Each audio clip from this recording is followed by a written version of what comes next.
বিসমিল্লাহির রহমানির রহিম।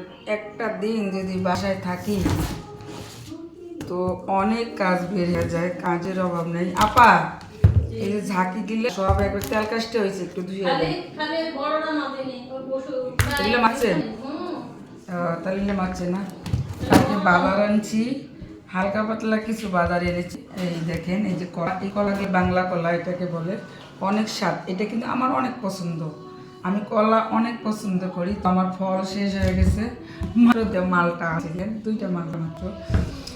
একদিন শুক্রবার যদি বাসায় থাকা হয় অনেক কাজের চাপ থাকে। আর আপা আমাকে দুধ গরম খাই নাই, আমি এই যে বাসায় নিজে দই বানাচ্ছি। এটা আমার গ্রামে আমার মা এভাবে দুধ রাখে, একটু হালকা লেবুরি দেয়, পরে একটু টক দই হয়, অনেক ভালো লাগে খাইতে আমার কাছে। এটা অনেক সুন্দর লাগে, ইফতারির সময় খাওয়া যাবে।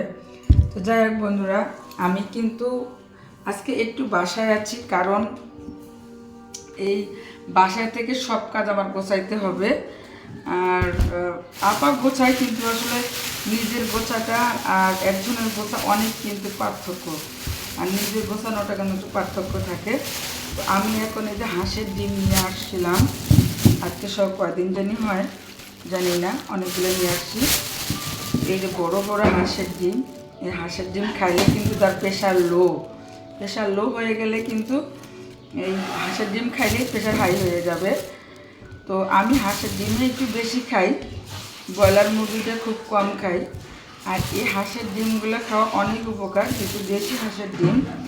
আমি নয়ারহাট গিয়েছিলাম, ইসলামপুর বাজার বলে, ওই দিকে থেকে আমি নিয়ে আসছি সেই হাঁসের ডিম, অনেক সুন্দর ডিমগুলা।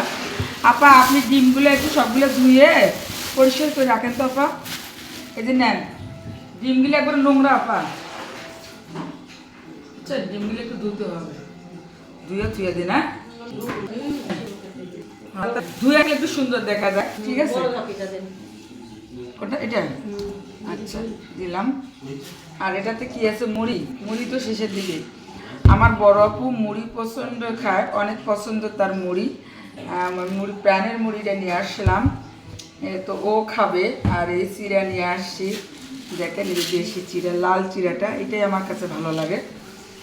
তো যেহেতু রোজার আর কয়েকদিন বাকি আছে, বেশি দিন নেই, এই তো এই চিড়া দিয়ে শেষ হয়ে যাবে। ডায়েরিটা এখানেই রাখা আছে, টিস্যুটা কোথায় রাখবো ভাবতেছি। আচ্ছা দেখ, এখানে আপাতত ডায়েরিটা সরাই ফেলবো, এটা এদিকে রাখি। আবার এই যে ট্যাং নিয়ে আসা প্রাণের শেষের দিকে, যেহেতু রোজাও আর বেশি দিন নেই, এটা দিয়ে শেষ হয়ে যাবে। এটা হলো আমার আর এই যে খাজুর রাখছিলাম, খাজুরও শেষে নিয়ে আসতে হবে আবার, আর রোজার মাসে তো। আর আমি এমনিতেও খাজুর অনেক খাই, এখন একটা শক্তি আছে আমাদের। নবীজি কিন্তু খেজুর খেয়ে কিন্তু অনেক সময় কেটে দিয়েছে। এই হলো আজকে অনেক কাজ করতেছে আপা। আজকে আমি যেহেতু বাসায় আছি সেই জন্য অনেক কাজ করতেছে আপা। তো আমি আপনাদের কাছে একটা কথা বলতে চাই, যে একটা দিন ছুটি পেলে আসলে মহিলারা কখনোই রেস্টে থাকতে পারে না। সবাই ভালো থাকবেন, আল্লাহ হাফেজ।